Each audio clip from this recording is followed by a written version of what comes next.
start, this video is sponsored by OneFootball, the app that lets you know all the up-to-date facts about transfers, rumours, everything about your club. If you would like to download that, please download that in the link in the description down below.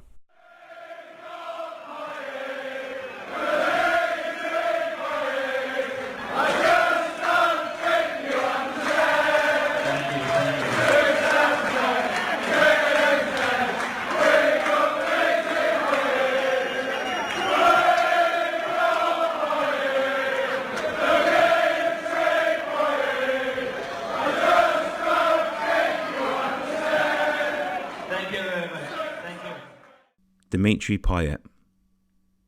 Never has a man's name evoked such split emotion from West Ham fans. Some love him, some hate him. Yet there is one thing that we can all agree on. When he put on that claret and blue, we were all in awe of him. The way he glided past defenders with ease, pace, power, a deft first touch, ability to pick a pass, and of course the free kicks. He, for a season, made us all believe. A genuine world-class talent that every club in Europe from the very top salivating at the thought of signing him. And he belonged to us. Just as quickly as he arrived at the bowling, however, 18 months later, he was clearing his locker at the London Stadium and slithering on back to France. Why? Well, let's look back and see.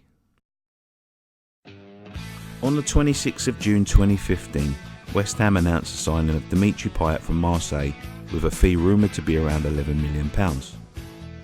Now, if we are all honest, he arrived really without anyone knowing anything about him. 28 years old, in and out of the France team, he seemed to possess quality, but none of us could quite prepare ourselves for just how good he would turn out to be. Dimmy would make his debut in a 3-2 victory against Southend, and that is the first time we saw just how good he was. 1-0 down, 26 minutes gone, up he steps to score what would become his signature over the next 18 months. A free kick, over the wall and into the corner. The buzz around Dimitri had started. The real test, however, would come in the form of Arsenal at the Emirates, our first game in the new Premier League season. How did he do? He ran them ragged. Setting up the all-important first goal for Checo Kouyaté, he was obvious from the stands that we were watching a genius, seemingly custom built for the Premier League. And from that day, he just got better and better.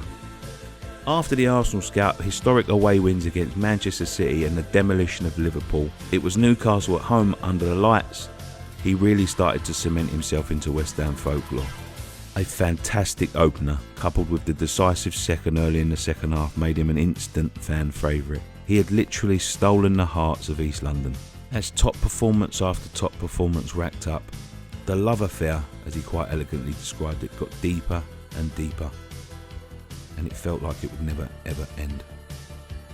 He was pivotal, the nucleus of everything good. Free kicks and man of the match performances were aplenty, and we became the season's nearly men.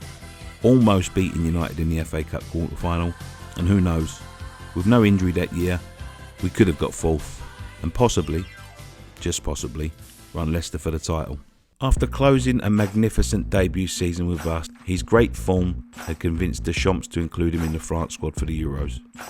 He was pivotal in their path to the Euro 2016 final, scoring stunners and guiding his team almost, just almost, to the brink of success. And when it finished, he was the hot property in Europe. Everybody wanted him. He was linked to the likes of Real Madrid for 60, 70 million pound price tags, and it had us all biting our nails. And with his extended holiday and tight-lipped, to be honest, as West Ham fans, we expected the inevitable. To our surprise, however, as we moved into our new home, Dimmy had come with us.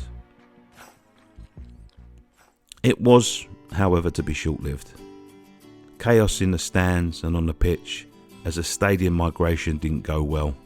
The Magic Man, despite a few truly sublime pieces of skill, couldn't inspire us onto victories the way he had the season before.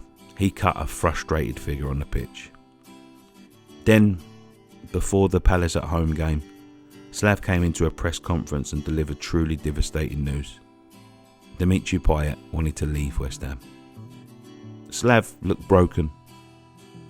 At first, the board took a stern stance and refused to sell, but for reasons unknown, Dimi had set his heart on a move back to France. All sorts of rumours were circulating, and it seemed he was prepared to do whatever it took to get his way. As he refused to play, it became glaring obvious to us fans just why he cost so little and had remained undiscovered by the elite. He never played for West Ham again, and he eventually got his way, £25 million back to Marseille. The love affair had ended. In fairness, the day he turned his back on us was the day it really ended. After giving me our heart, he stabbed us in the back. The writing had already been on the wall. Nobody wanted him back. As we roll into the 2019-2020 season, there are rumours circulating about a possible rekindling of the greatest love affair in football. With Marseille in trouble and looking to offload him for as little as £6 million, at 32, he definitely wouldn't be what he was when he was here the first time. For the fans that have only fond memories of the best player we've seen in the modern era, it's a resounding yes. But for those of us who have only remembered the bad, it's an equally resounding thanks, but no thanks. Whatever camp you're in, at least we can all agree. For one whole year, we were all members of the fan club and participants in a love affair of one of the world's best players at the time. And we all loved it. Thanks for watching.